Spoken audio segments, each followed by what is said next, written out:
We just got a letter. We just got a letter. But we did in fact get a letter today. A 2005. No, I wish it was the 20. No, a 2011 MacBook Pro with 4 gigabytes of RAM, 256 SSD, and a Core i5, I think at 2.3 gigahertz. I have the computer's cheaper counterpart right here. This is a 2010 MacBook. It's actually a MacBook Pro. It has all the same specs pretty much as a MacBook Pro, except it's just in a cheaper plastic body shell. It's kind of a bit warm because it's in the truck. It's missing one of the feet. It actually feels a lot like, it feels quality obviously because it's an Apple product and at the time it was a Pro product, but but like at the same time it very weirdly does not feel as like quality as I thought it would feel. It's weird. Now the seller had 2 of these things. The other one was $55. That had a 1 terabyte hard disk drive and also was in a bit better condition. It did have a crack here on the hinge cover though, but I didn't like the hard disk drive because that's slow. But yeah, this thing does have a lot of scratches on it. And you got a lot of good ports. I definitely can appreciate that. Let's take a look at the inside. And this is what I mean by how much I just love these old MacBook Pros. They just look so good. Apple has not changed its design in such a long time. This is basically what the 2 laptops would look like in 2011. If you had a MacBook Air from 2011, this is what it would look like. If you had a MacBook Pro from 2011, this is what it would look like. So yeah, I mean, these computers, they look really good side by side. I'm going to test the computer. We're going to see if it works. Seems like it's already booting up, but it's closed. Some MacBooks do that. I don't know why. Probably the newest this computer can run anyway. I'm not too sure. Alright, so Buddy has a password.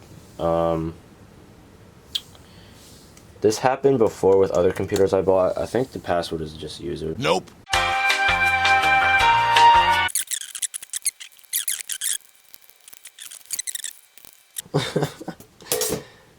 Okay, there's our SSD there. Yeah, so this is actually an aftermarket battery in here.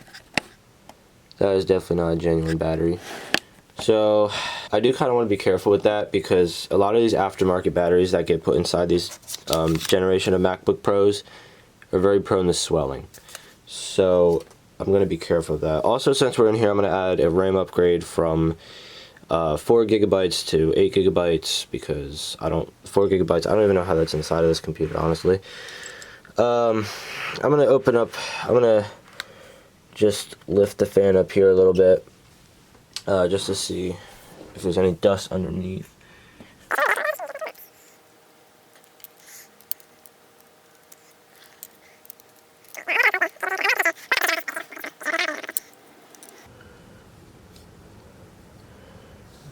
It's actually not that bad. We got like some dust bunnies in here, but it's really not that bad.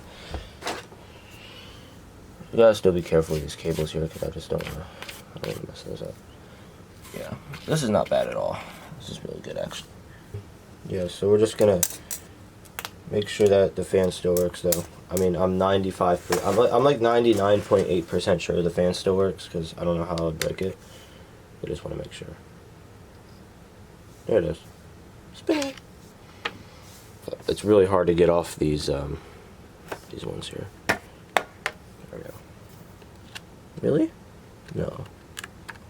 Yeah, there's another stick in there. Okay. Alright, let's see if this RAM would even work with it. I'm gonna say it is, but I don't know. Wait, what we're gonna do is we're gonna take out the RAM in this one too. So these RAM sticks need to be together, so it can equal 8 gigs. Yeah. So yeah, this is when things get complicated. There's our RAM sticks, and it's protected by this barrier. I don't know what's underneath of it. It's to hold down the SSD, I'm assuming. Can we even remove this? There we go. Ugh. What the hell was that? That was so hard to get out. Why are these sticks so far down inside the computer? It's actually crazy. Where's the battery even connect at?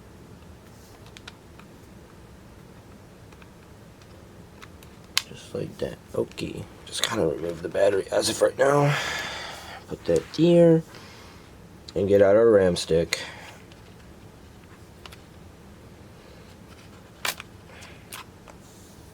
I got as well for this, but we're too far into it. So, game is game at this point. Alright, we got that one in, and we just gotta get this one in. This one shouldn't be too bad. Alright. Now, I wish I had the password to the computer because I could check if my RAM upgrade worked. But I don't know.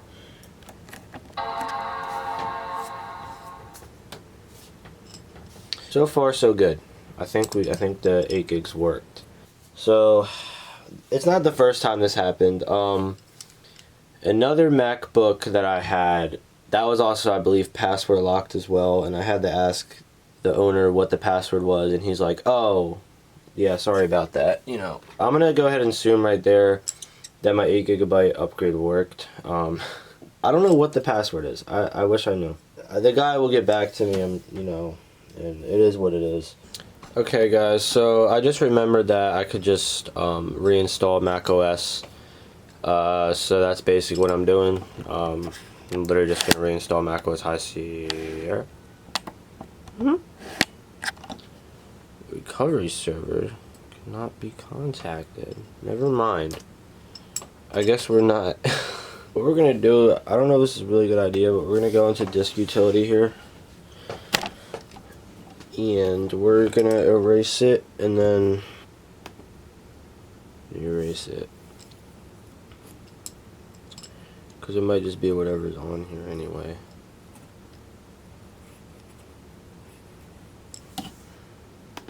Okay. And then we'll try it this way here again. Now, obviously you can tell by my voice I'm not very confident in this. So now, even if the facility gets back to me about the password, it's not even going to matter. It obviously is. So now we fucked everything up. We don't have a single operating system. We don't have an operating system though, and I can't get one. So that's great. So guys, remember how I said that swelling batteries can be a problem with these earlier generation of MacBook Pros, especially an aftermarket battery, and what do you know? It might have possibly started already swelling when I just charged it up earlier today, because you can only touch the trackpad down in a couple places. This is the only place where it actually clicks. So the battery's probably swelling up a little bit.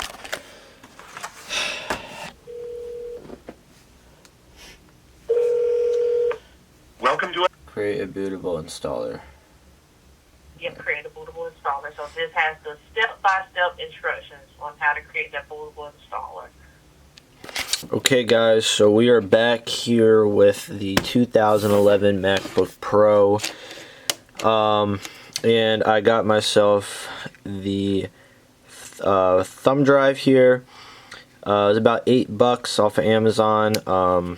You know, it is what it is. It's pretty unfortunate that I already paid $70 for this computer, and now I got to go ahead and spend almost over $100 on it. You know, I bought this for $8, but now it needs a new battery. I tried taking the battery out from the 2010 MacBook, but it needed tri-wing screws and I didn't have that. Right now I don't have a battery in it, but what we're going to do is we are going to at least now get High Sierra on this thing. I did also clean up the computer a little bit. The computer is obviously still all scratched up on the top, which is kind of unfortunate.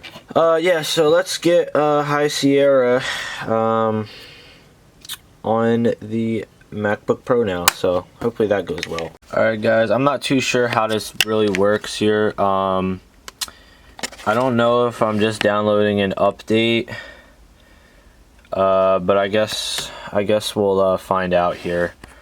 All I literally did was I just looked up macOS High Sierra install. So alright guys, so I'm copying it to the flash drive right now, so I don't know. We'll see what happens, I guess. Alright, so I'm too lazy to get a tripod, guys, but here we go. We'll put this into the MacBook Pro. So plug that in.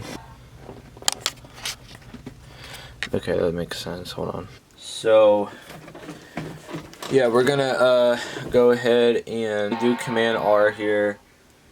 Honestly, I'm very convinced what I'm doing here is just not gonna work. We've got to go into disk utility. See what comes up here.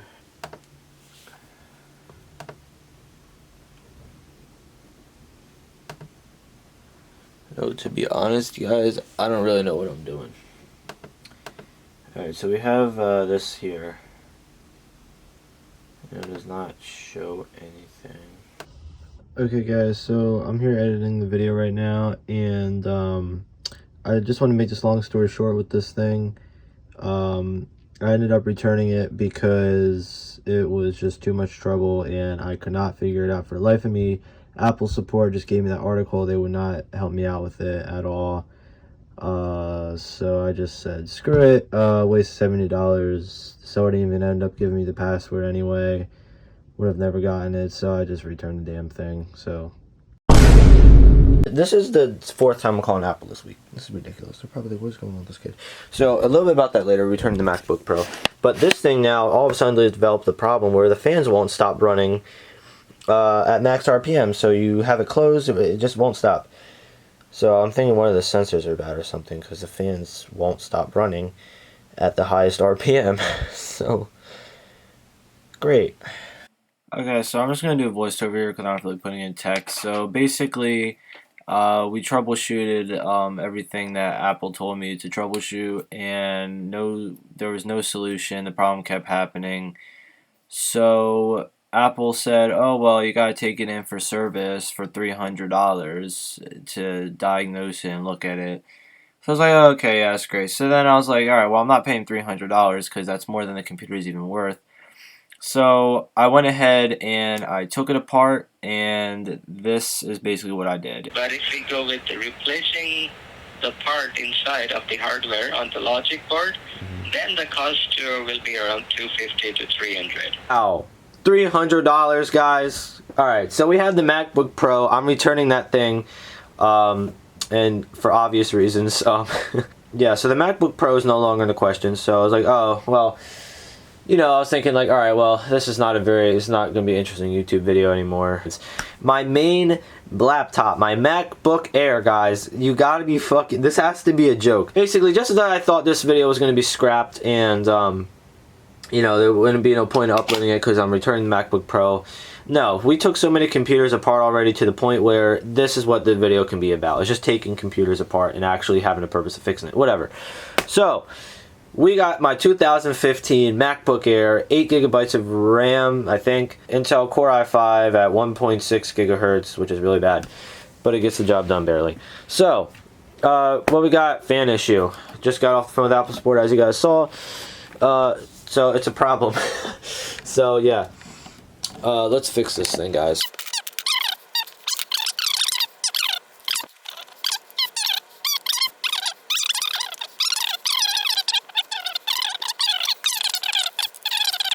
So why buy a new one anyway? In my case anyway, because I don't really need a new computer, you know?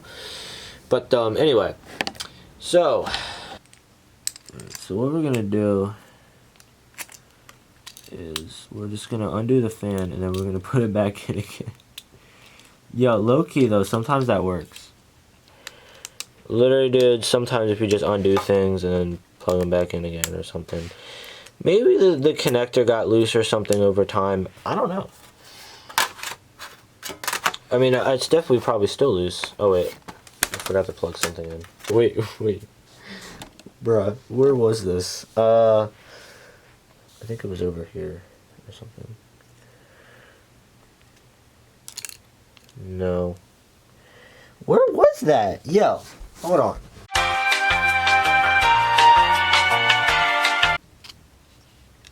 I swear to God it was... No, it wasn't there.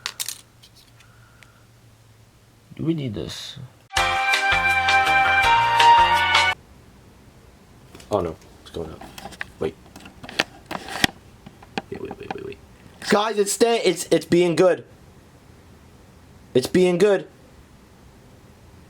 Yeah! Yeah! Bro! What? $300? You kidding me? You kidding me? $300 repair, bro? And all I did was unplug the fan and plug it back in again. Ah! Okay. Alright. That nicely played, Apple. Nice. But no, it doesn't work on me. I'm sorry, but ha! Wow. Okay. Wow. Alright. I didn't even test the I/O ports, but I'm sure they still work. I don't know. But guys, there we go. So, well, thanks Apple for the help. I appreciate your effort and your attempt to try to make me spend $300, but it didn't work. Yeah. Anyway, yeah. Thanks for watching this video. So, bye bye.